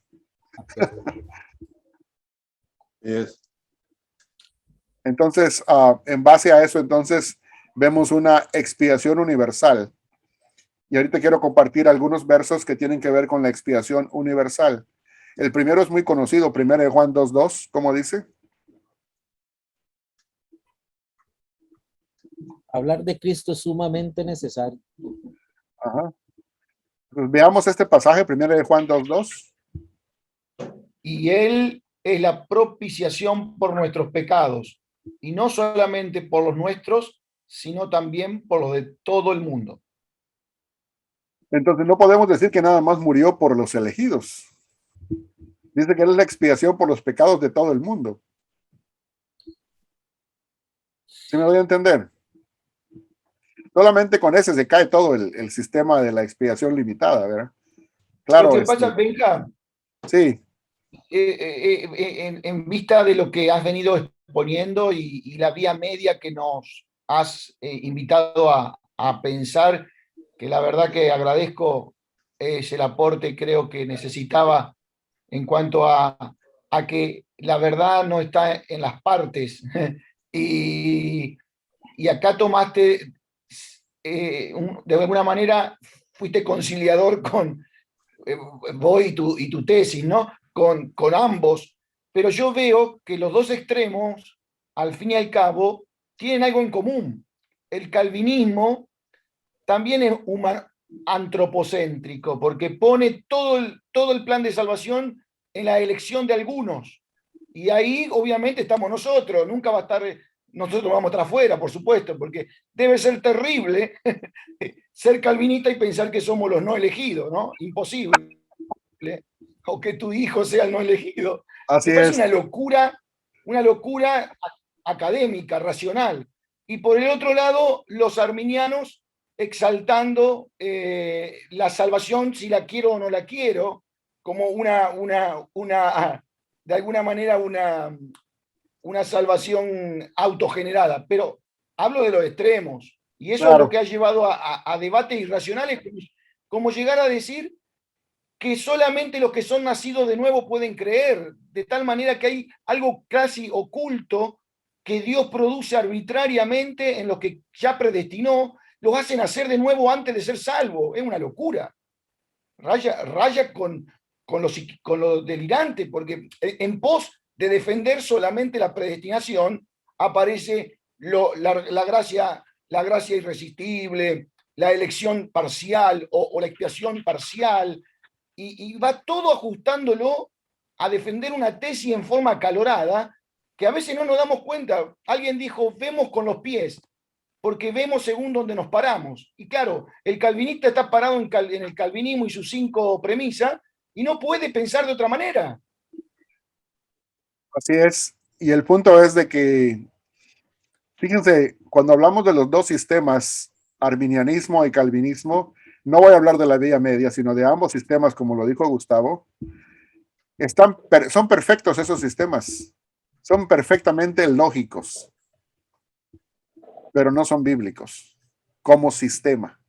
En su totalidad, si uno examina uno y examina el otro, ninguno de los dos tiene todo el apoyo bíblico.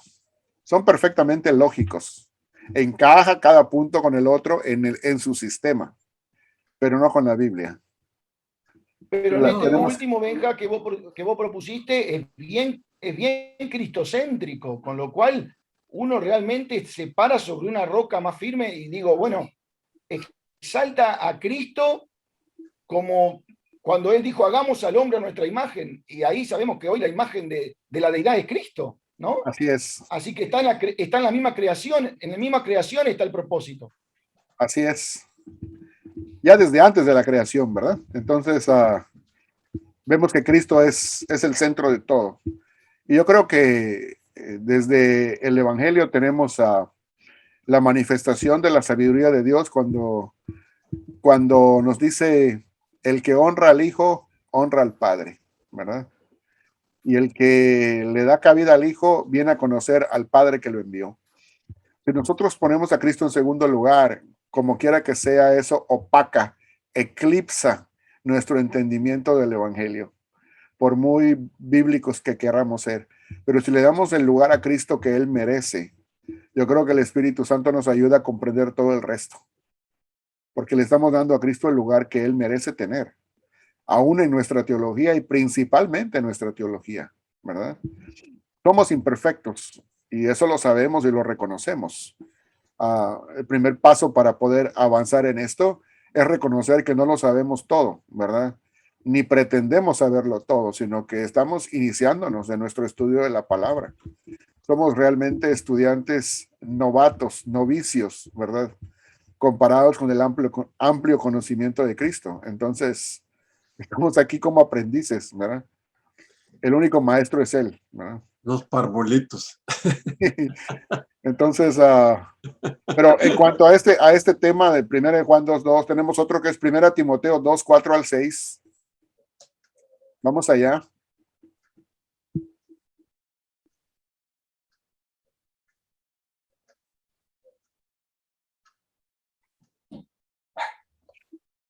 ¿Alguien lo tiene ahí?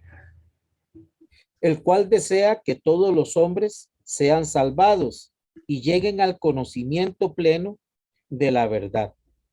Pues hay un solo Dios y un solo mediador entre Dios y los hombres.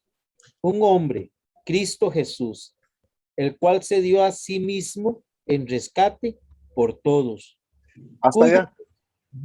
El cual se dio a sí mismo en rescate por todos. Por todos. Ahora, si lo leemos tal y como está, es lo que significa, ¿no?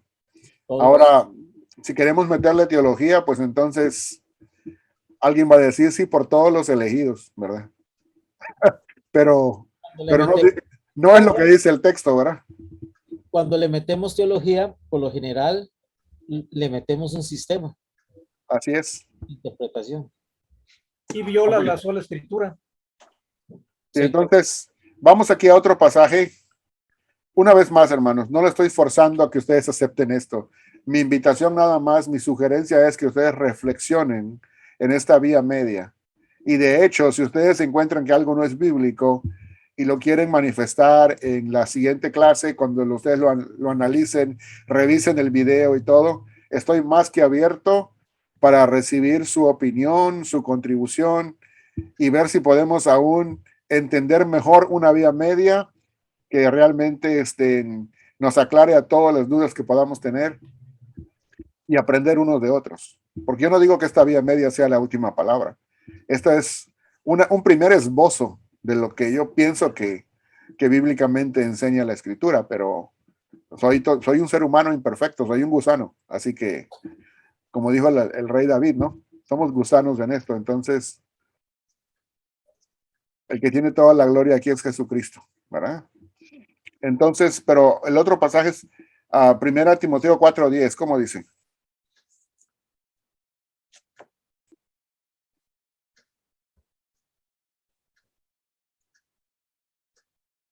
Porque para esto trabajamos arduamente y luchamos, pues hemos puesto la esperanza en el Dios viviente, que es el Salvador de todos los hombres, especialmente de los que creen. Fíjense cómo dice ahí, es el Salvador de ¿cuántos? De todos. Y luego dice, especialmente de los que creen. Pero dando a entender que también es Salvador de los que no creen. El hecho de que ellos no crean no quiere decir que cancela su papel de salvación y su función salvífica. ¿Sí me doy a entender?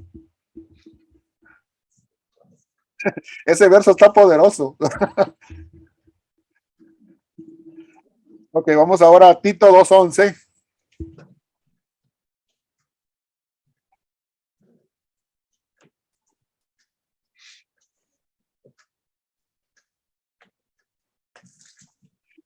¿Cómo dice allá? Alguien que lo tenga. Porque la gracia, Porque la gracia salvadora de Dios fue manifestada a todos los hombres. Ok, no dice, porque la gracia salvadora de Dios fue manifestada a los elegidos. No dice así, ¿no? A todos. En todos los Dice tiempos. a todos, ¿no? A todos los hombres. Y en todos los tiempos. O sea, Amén. Ya. siempre ha sido la gracia de Dios. No hay otra forma. Y luego otro pasaje es Romanos 5:18. Y con eso vamos a acabar nuestro recorrido bíblico por ahora.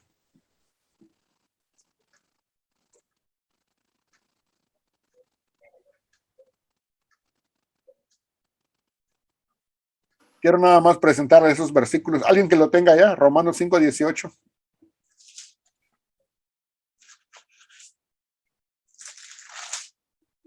Por tanto, así como por medio de una transgresión vino la culpa a todos los hombres para condenación, así también por medio de un acto de justicia vino la gracia a todos los hombres para justificación de vida. Ok. Dice, vino la gracia a todos los hombres para justificación de vida. Ahí sí va a estar difícil meterle de los elegidos, ¿verdad? Como que ya no encaja, ¿verdad? Entonces, como digo, no, yo no estoy diciendo que Juan Calvino no haya sido creyente, ni tampoco Arminio, o sea, simple y sencillamente somos seres humanos imperfectos que estamos en busca de la verdad. Hasta ahí les había iluminado el Espíritu Santo.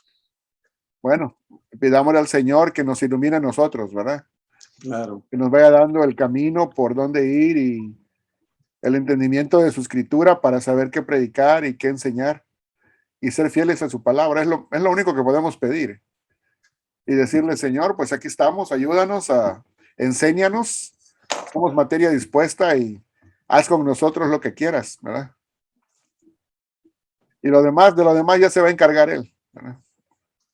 Entonces, hermanos, no lo vean como la última palabra de lo que la Biblia enseña, ni nada de eso. Ni con eso estoy queriendo decir que nuestros hermanos que son netamente calvinistas, que dejan de ser nuestros hermanos, o nuestros hermanos que son netamente arminianos, también dejan de ser nuestros hermanos. Ese no es el punto. El punto es que entre la ortodoxia hay cierto lugar, en la ortodoxia cristiana evangélica, hay cierto lugar para poder estar en ese tipo ah, de reflexión, si le podemos poner esa palabra, y da lugar a ciertas diferencias porque cuando uno lee la escritura uno puede entenderla de una manera o de otra. Entonces, claro, no estamos tratando de decir que todo es aceptable o todo es válido, porque por eso es que hay un límite que nos da a entender que es ortodoxo y que no. Y como les mencioné, el Concilio de Orange es algo que podemos tomar como, tampoco la última palabra, pero sí como algo que nos da una pauta para poder empezar a interpretar la escritura de una mejor manera y entonces buscar ya las especificaciones en la escritura misma. Y es lo que hice. Tomé el Concilio de Orange como esa pauta que nos mostraba el punto 1 y el punto final. El punto 1, la incapacidad total y la perseverancia o la preservación final de los santos. Hacía un caso omitido, omiso de lo que es la gracia irresistible y la expiación, porque ese no era el tema, pero también nos decía que rechazaba la predestinación doble. Entonces ya dándonos esas pautas podemos empezar a reconstruir bíblicamente lo que es la vía media, y es lo que estudiamos el día de hoy. Espero que les haya sido interesante y un ánimo para reflexionar. Sí, hermano, muy interesante. Cristo es ese puente. Él Y es. realmente me llamó mucho la atención este recorrido de los pasajes. Exaltó al Señor como debe ser. Es decir, es más, cuando Él dice, cuando yo fuere levantado, realmente cuando hoy levantamos a Cristo en nuestra predicación, la gente es atraída a Él. Así es. Es lo que tenemos que aprender y cada día luchar por levantar a Cristo, ¿verdad? Y Él es es decir, me ha gustado mucho, hermano, y me hace reflexionar y pensar, reconsiderar muchas cosas y también responder algunas cosas, ¿verdad? Es decir, muy interesante. Gracias, hermano. Estoy muy agradecido de poder haber participado. Gracias a ustedes. ¿Alguien más? Bueno, vamos a hacer unas recomendaciones en cuanto a materiales y con eso acabamos la clase, ¿ok?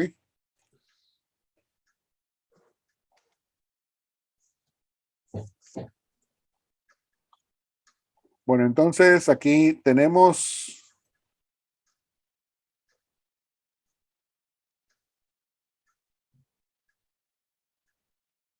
esto ya no lo vamos a ver, lo vamos a dejar para la siguiente clase. Teníamos mucha más clase, pero lo vamos a dejar para la siguiente clase. Que como dijo el hermano Septién, que no pudo estar con nosotros hoy, no nos están pisando los talones. Así que acá estamos estos son los materiales que quiero recomendarles. Los vamos a enviar también en forma de PDF y esto va a ser para que se preparen para la siguiente clase, que vamos a entrar ya de lleno a los ataques de la ortodoxia. Vamos quizás a tener que renombrar el título de esta clase para poder, tenía pensado aún cubrir más, pero debido a la necesidad decidí quedarme a dar una explicación más profunda sobre esto y quizás le cambiamos el título a la clase, pero en preparación para la que viene, que va a ser ya sobre la teología contemporánea netamente, tenemos Introducción a la Teología Contemporánea por Florial Ureta, tenemos Teología Contemporánea del Mundo por Hardy Kahn y finalmente Diccionario de Teología Contemporánea por Bernard Ram. Eso lo vamos a preparar para la próxima clase. Así que esos son los materiales, a no ser que tengan algún tipo de pregunta o comentario final. Todo bien. ¿Todo bien? Ya. Nada más que agradecimiento, hermano. Gracias Muchas por- gracias, Benjamín. Muy edificante. Gracias a ustedes. Gracias a Dios antes que nada, ¿verdad? Y recordemos, cuando hablamos de las 5 solas, y eso me gustó que el hermano Alexander preguntó, no necesariamente significa lo mismo para todas las personas, ¿verdad? Pero eso no significa que esté mal. Es verdad, creemos en la sola gracia, en solo fe, solo Cristo, solo la Escritura y solo a Él la gloria. Pero eso no significa que eso identifique nada más el calvinismo. Identifica muchas otras posturas que no son calvinistas, que creemos igualmente en esos 5 postulados que les mencioné, las 5 solas, ¿verdad? Pero no desde el punto de vista calvinista. Sí, son dos cosas totalmente diferentes. Uh-huh. 2 horas de la gracia de darle el primer lugar a las escrituras, a Cristo. Ajá. Sí, Y hemos tratado de hacer eso, ¿verdad? perfecto. Con la ayuda de Dios. Bien. Vos sabés, Benjamín, que no sé si lo conocen por allá, hay un autor, un predicador, Gino Iafrancesco, que trabajó como misionero en Colombia.